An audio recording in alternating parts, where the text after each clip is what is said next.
A Vida em Justiça por Fred Wright, capítulo 1, A Grande Mentira de Satanás. O diabo é mentiroso e pai da mentira. Jesus deixou isso muito claro para sempre na sua declaração direta ao assunto em João 8,44. Aos mestres religiosos hipócritas dos seus dias ele disse: Vós tendes por pai ao diabo e quereis satisfazer os desejos de vosso pai. Ele foi homicida desde o princípio e não se firmou na verdade, porque não há verdade nele. Quando ele profere mentira, fala do que lhe é próprio, porque é mentiroso e pai da mentira. Aqui está em linguagem clara. Jesus, o professor mestre, a personificação da verdade, expôs o diabo para sempre no seu duplo papel de mentiroso e homicida. Noutros lugares, ele é chamado de o enganador de todo o mundo.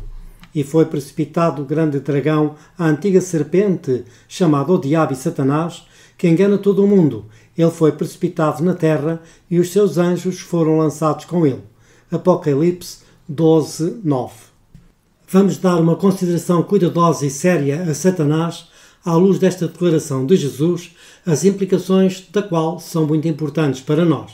Porque nós somos os que ele está a tentar fazer sujeitos dos seus enganos. Mas porque está o nosso inimigo mortal tão devotado à tarefa de enganar a humanidade em geral e o povo de Deus em especial? Pois não vos enganeis a respeito disso. Este é um engano com um propósito, uma finalidade tão terrível que apenas podemos contemplá-lo com horror e pavor. Porque pretenderia Satanás nada menos do que a destruição do povo de Deus e dos habitantes do mundo inteiro. Este é o único objetivo dos seus enganos, homicídio, e vós e eu somos as suas vítimas escolhidas. Todos e cada um de nós deseja escapar a esse destino, e o diabo, que de maneira nenhuma desconhece a força desta resistência, sabe que nunca vai conseguir o seu objetivo se vier até nós, honesta e abertamente anunciando as suas más intenções. Ele, na verdade, tem que fazer parecer que está a levar-nos para a vida e alegria, enquanto ao mesmo tempo está tão seguramente a conduzir-nos para as garras da morte. Por conseguinte, para Satanás ter alguma esperança de realizar o seu maligno e terrível propósito, tem que ser um mentiroso. Mas nunca esqueçam do que ele é, o homicida do povo de Deus e de todo o mundo. Estamos conscientes de que ninguém será enganado por uma mentira, não importa quão astuta e inteligente ela seja, se souber perfeitamente que não é a verdade. Quão rápido e positivamente recusamos uma oferta ou sugestão quando sabemos que ela é uma falsa imitação, enquanto, por outro lado, quão inocentemente e prontamente aceitamos até mesmo os enganos mais perigosos quando, completamente inconscientes de sua verdadeira natureza, acreditamos ser a verdade. Portanto, devemos concluir que a nossa esperança de vitória na luta diária contra a tentação está, entre outras coisas, a tornar-nos familiarizados com as mentiras que ele procura incitar sobre nós. Tal conhecimento não se encontra dentro de nós mesmos. Nós não temos sabedoria e experiência suficiente para penetrar o sofisma da mente deste mestre do mal. Nem temos o poder intelectual que se iguala ao seu. Mas há um que tem tudo isto e muito mais, de quem, quando procuramos, podemos obter todas as informações necessárias para nos equiparmos totalmente de forma a reconhecer e escapar das armadilhas de Satanás. Aqui reside a nossa segurança, porque nada há que o grande enganador mais receie do que o familiarizar-nos com os seus ardis. O grande conflito 516. E vós podeis familiarizar-vos com os seus ardis. Foi feita toda a provisão para isto nas revelações da verdade na palavra de Deus. Nenhum de nós precisa ser enganado em relação a esta questão, e nenhum de nós será, se for a essa palavra e deixar que lhe seja dito especificamente quais são as mentiras de Satanás. As mentiras do diabo são muitas. Não há tempo nem espaço para listar e analisar cada uma aqui, mas há uma extremamente importante que enunciamos e analisaremos. Na verdade, esta é uma das mais importantes, se não a mais importante, e o iníquo tem utilizado inúmeras maneiras de a colocar. Qual é essa mentira? Trata-se da alegação de Satanás que a lei de Deus não pode ser guardada por seres humanos nesta vida. É a declaração de que a perfeição é impossível na terra, que tendes de esperar pecar todos os dias até que Jesus venha. Que ninguém pode ser verdadeiramente justo diante de Deus. Este é o seu ensinamento e, infelizmente, a grande maioria dos crentes no chamado mundo cristão acredita totalmente ser verdade e a vida é moldada por este engano. Mas, nos escritos inspirados, esta mentira é chamada por aquilo que é, uma mentira. Voltemos para ela e leiamos agora. Satanás apresenta a divina lei de amor como uma lei de egoísmo. Declara que nos é impossível obedecer aos preceitos. O desejado de todas as nações 24. Esta é uma afirmação muito clara que diz nitidamente que Satanás afirma que, para nós, isto é, para vós e para mim, a observância da lei é uma impossibilidade. Lembrai-vos de que o testemunho não diz se a reivindicação de Satanás é uma verdade ou uma mentira, embora a inferência esteja lá de que é uma mentira. Mas um pouco de pesquisa logo revela que esta é uma das insidiosas mentiras de Satanás e que ele está muito ocupado a espalhar. Desde o início tem sido a doutrina especial do adversário de Deus e do homem que a lei de Deus era defeituosa e censurável. Ele sempre apresentou a lei de Deus como opressiva e insuportável. Ele tem-na apresentado como um jugo de servidão. Ele declarou que era impossível ao homem guardar os preceitos de Jeová. Esta tem sido e ainda é a obra de Satanás. Esta é a doutrina sedutora que demónios estão procurando espalhar por todo o mundo. De Ravien Herald, 31 de julho de 1888. Aqui na palavra inspirada, este ensinamento mortal é descrito como uma doutrina sedutora, isto é, que extravia. Mas agora, mais fortemente ainda, vem a palavra que descreve este ensinamento como um fatal sofisma. Por meio dos defeitos de caráter, Satanás trabalha para obter o domínio da mente toda e sabe que, se esses defeitos forem acariciados, será bem sucedido. Portanto, está constantemente procurando enganar os seguidores de Cristo com seu fatal sofisma de que lhes é impossível vencer. O Grande Conflito, 489. O que é um sofisma? É uma mentira. Não é um processo aberto, facilmente perceptível, mas um raciocínio atraente vestido de tal forma hábil que é facilmente aceito por aquele a quem é apresentado, a menos que este seja capaz de perceber o engano. Parece-se com a verdade e soa como a verdade, e muitas vezes é aceito pela maioria como a verdade. Mas isso não o torna verdade. Continua a ser sempre uma mentira e o pior tipo de sofismas, pois trata-se de um sofisma fatal. A palavra fatal tem apenas um significado, e que é, termina em morte, e neste caso significa morte eterna. E o que é este sofisma fatal? É o ensinamento de que é impossível vencermos, que é outra maneira de afirmar que não podemos viver uma vida de vitória sobre todo o pecado, que a lei não pode ser guardada por seres humanos e que, portanto, a perfeição não é possível nesta vida. Mas lê o testemunho novamente e vê de que Satanás está constantemente a procurar enganar com este sofisma fatal. Ele está a fazê-lo sem cessar, de forma implacável, com incansável energia. Ele nunca descansa, ele nunca desiste. E quem é o alvo deste esforço constante?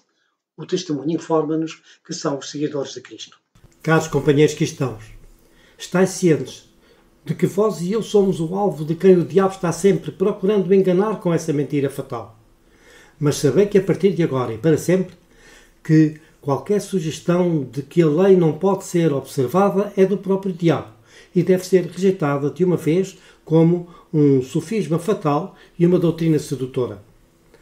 Os testemunhos citados dizem que, desde o início, o diabo fez esta afirmação. Portanto, devemos esperar encontrar na própria Bíblia o mesmo facto revelado e que mostramos. Não há tempo e espaço aqui para explorar cada uma dessas revelações, mas há um lugar no Velho Testamento onde é referido que Satanás declara abertamente esses erros enganadores. A história está registada no livro de Jó. A história começa com o Deus do céu descrevendo Jó como sendo um homem perfeito e justo. Por outras palavras, Jó guardou a lei de Deus para a satisfação do próprio Senhor, pois se ele descreve Jó como sendo perfeito e justo, então ele deve ter sido justo na avaliação de Deus sobre o patriarca. Conclui-se então que a vida de Jó era uma irrefutável prova de que o argumento do diabo sobre a lei não poder ser guardada por seres humanos era de facto um falso argumento. Se Jó estava a guardar a lei e Deus estava satisfeito, então qualquer outro homem que caminhasse com Deus como Jó fazia, também poderia guardar essa lei. A vida justa de Jó como ser humano mostrou que as alegações do diabo eram falsas. A lei de Deus não era muito difícil para o homem guardar e obedecer.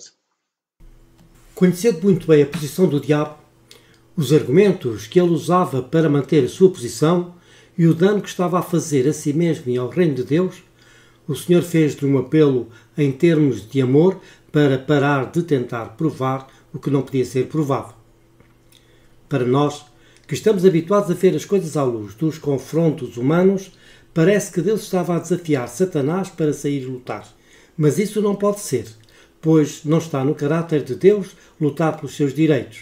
Em vez disso, nos termos mais amorosos, Deus apelou ao diabo para não piorar as coisas para si próprio ao disseminar doutrinas sedutoras e sofismas fatais. A oportunidade para o Senhor fazer este apelo veio quando os vários filhos de Deus se reuniram em conselho em algum lugar do universo. Este encontro não teve lugar no céu. Satanás tinha sido expulso de lá e nunca lhe fora permitido voltar novamente. Todavia, em virtude de ser o príncipe deste mundo, poderia assistir a reuniões do Conselho dos Filhos de Deus que se reuniam em locais fora do céu até lhe ser totalmente cortado qualquer contacto com os seres celestiais pela morte sacrificial de Cristo no Calvário. Foi numa dessas convocações que o Senhor disse a Satanás. E disse o Senhor a Satanás: observaste tu o meu servo Jó? Porque ninguém há na terra semelhante a ele, homem sincero e reto, e temente a Deus e desviando-se do mal. Jó 1:8. Quando Deus disse essas palavras, ele estava a dizer realmente: Satanás, por que continuar a acumular pecado ao pecado e a construir para ti mesmo uma maior retribuição quando o caso está encerrado? Jó demonstrou que a lei pode ser guardada para minha satisfação. E assim está provado que toda a tua posição é inválida. Mas admitiria o diabo que a sua posição era tão evidentemente errada? Nunca. Quando o Senhor disse que Jó estava a viver uma vida perfeita, então era isso que Jó estava exatamente a fazer. E era mais do que o diabo podia fazer para encontrar qualquer coisa errada em Jó. Em sua resposta a Deus, o diabo não tentou encontrar qualquer falta nas ações de Jó, sabendo que o que se faz não é tão importante como é o motivo para o fazer, ou o espírito em que as ações são realizadas.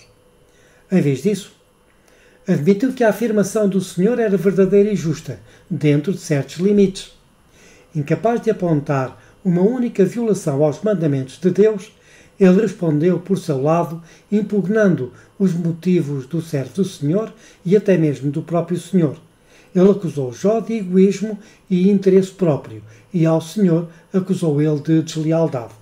Então respondeu Satanás ao Senhor e disse: porventura temes Jó, Deus de balde? Porventura não o cercaste tu de bens a ele e a sua casa e a tudo quanto tem? A obra de suas mãos abençoaste e o seu gado está aumentando na terra. Mas estende a tua mão e toca-lhe em tudo quanto tem e verás se não blasfema de ti na tua face. Jó 1:9-11. Esta é uma acusação muito grave para se apontar ao Senhor. Era a acusação de que Deus e Jó estavam a trabalhar lado a lado para provar que o diabo estava errado ao criar um caso artificial. A insinuação era que o Senhor estava a ser muito generoso com Jó para o servir perfeitamente em condições de proteção especiais. E Jó, como um servo contratado, estava a responder muito bem, obedecendo submissamente ao dar ao Senhor o que o Senhor queria dele. Tudo o que era necessário para revelar a verdadeira natureza do caso, alegou Satanás, era Deus parar com o seu pródigo pagamento e imediatamente o servo Jó amaldiçoaria Deus e obedeceria ao diabo. Então, declarou confiantemente o diabo, seria visto que a lei de Deus não podia ser obedecida e que o caso de Jó nada provava. Esse foi, com efeito, o argumento que o diabo apresentou ao Senhor nessa ocasião. Era uma objeção totalmente falsa, e o Senhor sabia disso, e estava disposto a deixar a batalha entre o bem e o mal ser levada mais longe, a fim de que a justiça pudesse ser vindicada e o inimigo do seu povo totalmente exposto. Então ele permitiu que o diabo fosse em frente e provasse o seu argumento, tirando as posses de Jó. Deste modo, o caso só poderia ser resolvido entregando Jó nas mãos de Satanás para o testar e prová-lo.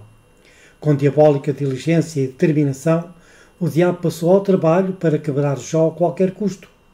Ele destruiu tudo o que ele possuía e matou todos os seus filhos, com uma devastadora rapidez. À medida que a assolação após assolação caía sobre si, Jó enfrentou a tempestade e não cometeu uma única falha.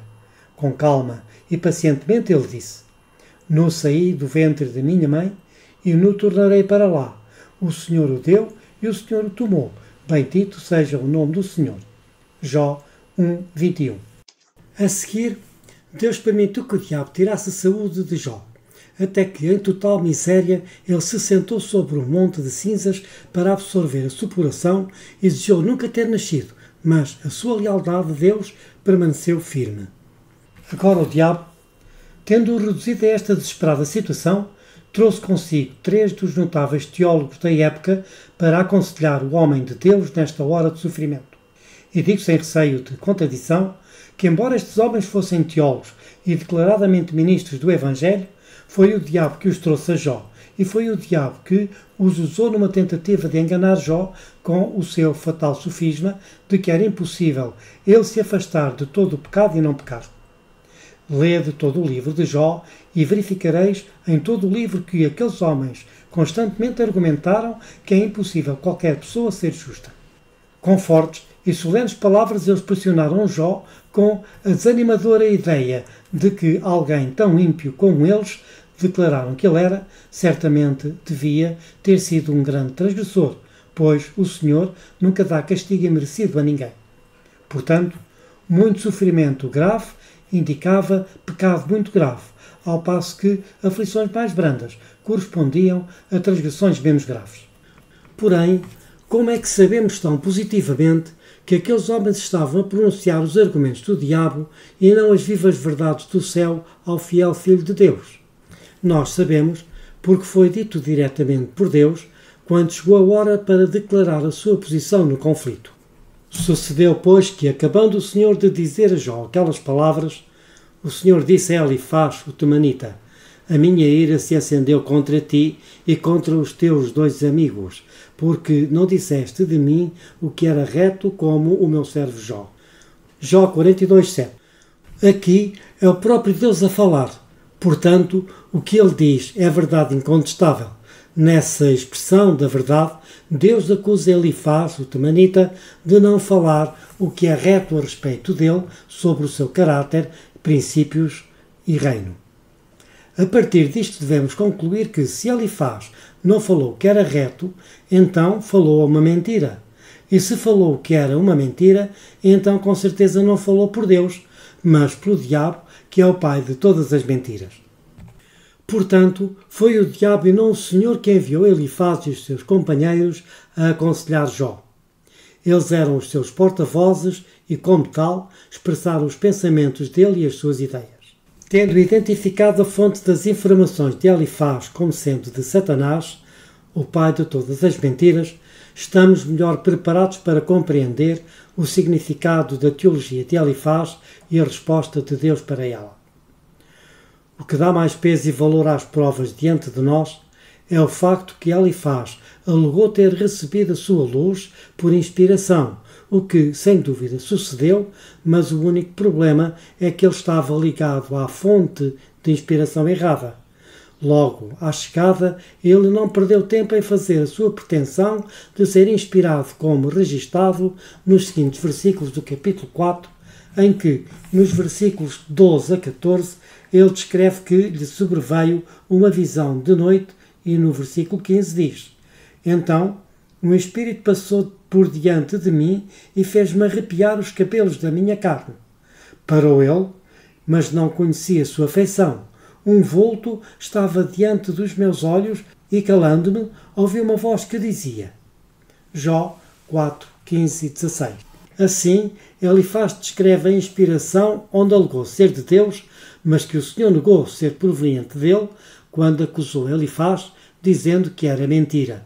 E agora, aqui do versículo 17 em diante, nós temos as palavras claras, a declaração real de Satanás de que a lei não pode ser guardada. Aqui está um lugar onde ele claramente o mostra, considerando que é mais frequente disfarçar as suas acusações contra Deus para falsificar o puro Evangelho. Cito a partir da Revised Standard Version: pode um homem mortal ser justo diante de Deus? Pode um homem ser puro diante do seu Criador? Esta é uma pergunta retórica. Uma pergunta retórica é realmente uma declaração formulada em forma de pergunta a fim de dar mais impacto.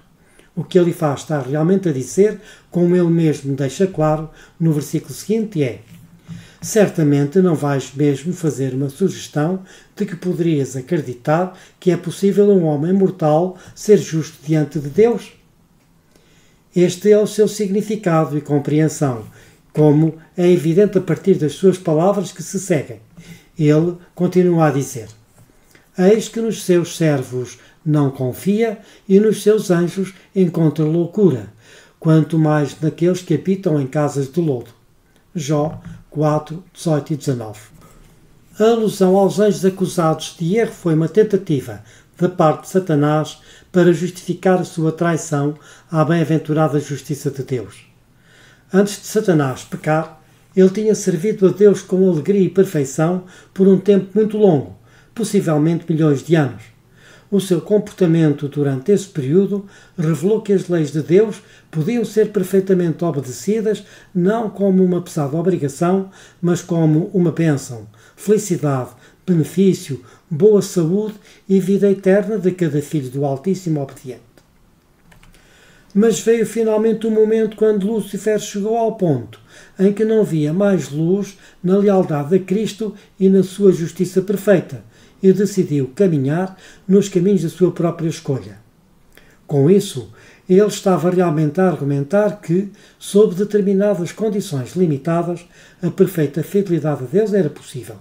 Mas, uma vez alteradas essas condições, ou deixassem de existir, no decurso da qual a mente do sujeito se tornou iluminada, em relação ao verdadeiro caráter de Deus, então a submissão ao Altíssimo se tornaria impossível. Assim ele declarou a respeito de Jó que, embora o patriarca estivesse contente por servir a Deus, enquanto este lhe aumentasse a prosperidade e ele visse em Deus aquele que lhe pagava para servir, Jó viveria em retidão, mas fosse Jó despojado destas ricas recompensas pela sua obediência, que diferente seria então o panorama. Assim argumentou o diabo. Se os poderosos anjos não podem ser de confiança para servir a Deus, como ele e os seus seguidores tinham provado que esperança havia para o homem, aqueles que habitam em casas de lodo, para manter a vida de perfeita justiça. E tudo isso foi pronunciado em tom depreciativo e incrédulo, de maneira a rejeitar quaisquer argumentos sobre o assunto. Porque, diz ele, se até os anjos são acusados por Deus de serem pecadores, que esperança um homem mortal tem para estar à altura dos requisitos de Deus na riqueza ou na pobreza, na doença ou na saúde, não importa em que circunstâncias? Tendo em vista a profundidade e a extensão em que esta mentira tem sido aceita por tanto tempo pela família humana, não é uma pergunta fácil de responder afirmativamente por qualquer ser humano. Elifaz esperou totalmente que Jó fraquejasse diante dessa questão e respondesse, admitindo que não era possível a um homem ser justo diante de Deus. Mas aqui ele foi desapontado, porque Jó era um homem que tinha experimentado o poder de Deus para salvar do pecado e sabia por experiência que é possível obedecer a todos os requisitos de Deus. Ele tinha um conhecimento de Deus e do seu poder salvador que Elifaz de nada sabia, e à luz da convicção e certeza desse conhecimento, ele poderia responder como respondeu, negando completamente o argumento do diabo através de Elifaz.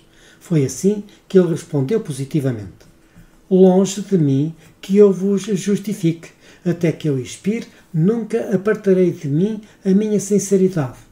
À minha justiça me apegarei e não a largarei.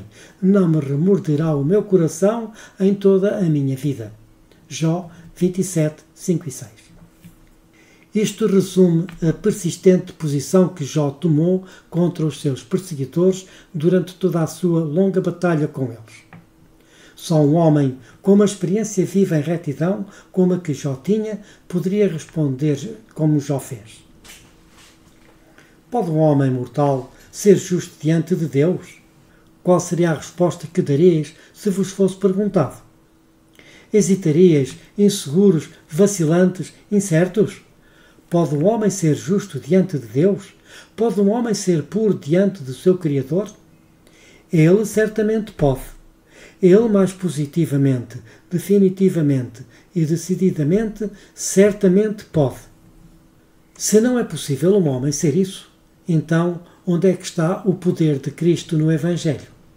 Estais preparados para acreditar que o poder do pecado é maior do que o poder do Evangelho?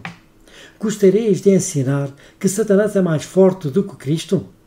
Nunca!